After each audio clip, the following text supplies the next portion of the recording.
ரஹீம் சூரா அல் பக்ரா 84வது ஆயத்திலிருந்து, மேலும் உங்கள் சகோதரருடைய இரத்தங்களை ஓட்டாதீர்கள் என்றும் உங்கள் இல்லங்களை விட்டும் உங்கள் சகோதரரை வெளியேற்றாதீர்கள் என்றும் உங்கள் மூதாதையரிடம் நாம் உறுதிமொழி வாங்கியதை நீங்களும் மனம் விரும்பி சம்மதித்து அதை உறுதிப்படுத்தியிருக்கிறீர்கள் என்பதை நினைத்து பாருங்கள். யாரை பற்றி அல்லாஹ் பேசிக் கொண்டிருக்கிறான்? யூதர்களை பற்றி, இஸ்ராயேல் சந்ததிகளை பற்றி அல்லாஹ் பேசிக் கொண்டிருக்கிறான். என்னென்ன வாக்குறுதி உங்கள்கிட்ட வாங்கணும், ஆனால் நீங்கள் என்ன செஞ்சீங்க என்பதாக அல்லாஹ் பேசிக் கொண்டிருக்கிறான். இவ்வாறு உறுதிப்படுத்திய பின்னரும் நீங்கள் உங்கள் மனிதர்களை கொலை செய்து விடுகிறீர்கள். உங்களில் பலரை அவர்களில் இல்லங்களில் இருந்தும் வெளியேற்ற விடுகிறீர்கள். இன்றைக்கி எப்படி காசாவில் செஞ்சுக்கிட்டு இருக்காங்க, பலஸ்தீனில். அவர்களுக்கு எதிராக பாவமாகவும் அநியாயமாகவும் அவருடைய எதிரிகளுக்கு நீங்கள் உதவியும் செய்கிறீர்கள். ஆனால் நீங்கள் வெளியேற்றிய அவர்கள் எதிரிகளின் கையில் சிக்கி கைதிகளாக உங்களிடம் உதவி தேடி வந்துவிட்டாலோ அவர்களுக்காக நீங்கள் பொருளை ஈடு கொடுத்து அவர்களை மீட்டு விடுகிறீர்கள். ஆனால் அவர்கள் இல்லங்களிலிருந்து வெளியேற்றுவதும் உங்களுக்கு தடை செய்யப்பட்டுள்ளது. இவ்வாறு செய்யும் நீங்கள் வேதத்தில் உள்ள சில கட்டளைகளை நம்பிக்கை கொண்டு சில கட்டளை நிராகரிக்கின்றீர்களா?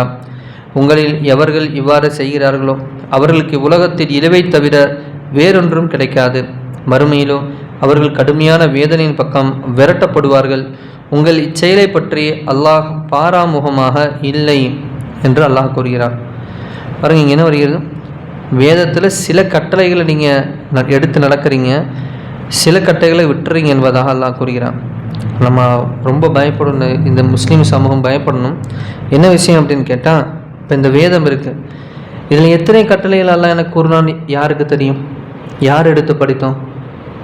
சில கட்டளைகளை நிறைவேற்றி சிலர் விட்டதுக்கே அல்லாஹ் என்ன செய்வான்? நரகத்தில் தண்டனையின் பக்கமாக அவங்க விரட்டி அடிக்கப்படுவார்னு வருது.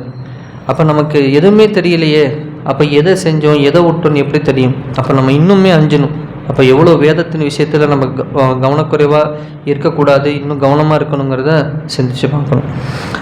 மேலும் அல்லாஹ் கூறுகிறான், இவர்கள்தான் மறுமை வாழ்க்கைக்கு பதிலாக இவ்வுல வாழ்க்கையை விலை கொடுத்து வாங்கி கொண்டவர்கள். ஆதலால் அவர்களுக்கு கொடுக்கப்படும் வேதனை ஒரு சிறிதும் லேசாகப்பட மாட்டாது. அவர்கள் ஒரு உதவியும் செய்யப்பட மாட்டார்கள். அப்போ இன்னொன்று என்னன்னு தெரியுது? அப்போ மறுமையில் இன்னும் நல்லா இருக்கும்னு நினச்சோம்னா இந்த உலகத்தை நம்ம கொடுத்துரும் நல்லாவுக்காக. எப்படி பழனி பாபாங்கிற ஒரு மனிதர், நான் என்ன செஞ்சிட்டேன், என்னை அர்ப்பணிச்சிட்டேன், அவ்வளோதான் அல்லாவுக்கான்னு சொன்னாரோ, அதுபோல் தந்துடணும், அல்லாவுக்கு தந்துடணும், குர்பான் ஆயிரும். குர்பான்னா எல்லாமே, காலம், நேரம், சொத்து, சுகம், உயிர் எல்லாமே. அப்படி செஞ்சால் இந்த உம்மத்துக்கு ஏதோ பலன் அடிக்கலாம், இந்த உம்மத்தில் சிலர் அந்த நபரில் பார்த்து மாறலாம். இவ்வளோதான் விஷயம். அதை அல்லாஹ் ரொம்ப பொருந்திக் கொள்வான். தவிர அந்த யூதர்கள் என்ன செஞ்சாங்க? உலகத்தை கூட எங்களுக்கு முடியாதெல்லாம், மறுமை எங்களுக்கு தேவையில்லைங்கிற மாதிரி அவங்க வந்துட்டாங்க. தவிர யூதர்களை நிச்சயமாக நாம் மூசாவுக்கு ஒரு வேதத்தை கொடுத்தோம், அவருக்கு பின் தொடர்ச்சியாக பல தூதர்களையும் அனுப்பி வைத்தோம். மரியமுடைய மகன் ஈசாவுக்கு தெளிவான அத்தாட்சிகளை கொடுத்து அவரை ஜிப்ராயில் என்னும் பரிசுத்த ஆத்மாவை கொண்டும் பலப்படுத்தி வைத்தோம். ஆனால் உங்கள் மனம் விரும்பாத எதையும் நமது தூதர் ஒருவர் உங்களிடம் கொண்டு வந்த போதிலும் நீங்கள் கர்வம் கொண்டு விலகி கொள்ளவில்லையா? மேலும் தூதர்களில் சிலரை நீங்கள் பொய்யாக்கி சிலரை கொலை செய்தும் விட்டீர்கள். என்னென்ன வேலை பார்த்துருக்காங்க பாருங்க. இப்போ கர்வங்கிறது இந்த மாதிரியான நல்ல காரியத்தை விட்டு தூரமாக்கணும். அல்லாஹுடைய நபியுடைய செய்தியை கேட்க விடாது.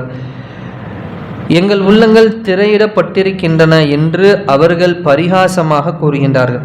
அவங்களே சொல்கிறாங்க, நீங்களாம் சொன்னால் காதில் ஏறாதுங்க, திரையிட்டாலாம் என்பதாக அப்படியே அவங்களே சொல்லுகிறாங்க. அது அப்படியே ரொம்ப பெருமையாக. அவ்வாறென்று அவர்களின் நிராகரிப்பின் காரணத்தால் அல்லாஹ் அவர்களை சபித்து விட்டான். அவன் அந்த அளவுக்கு அவனே சொல்கிறான்னு அல்லாஹ் சொல்கிறான், அல்லாஹ் வரை சபித்து விட்டான். ஆதலால் அவர்கள் நம்பிக்கை கொள்வது வெகு சொற்பமே. சில மீதம் உள்ளதை நாளைக்கு படிக்கலாம். சுப்ஹானல்லாஹ் பிஹம்திஹி சுப்ஹானக்கல்லாஹ் பிஹம்திஹி அஷ்ஹது அல்லா இலாஹ இல்லா அன்த அஸ்தக்ஃபிருக வ அத்தூபு இலைக். அல்ஹம்துலில்லாஹ்.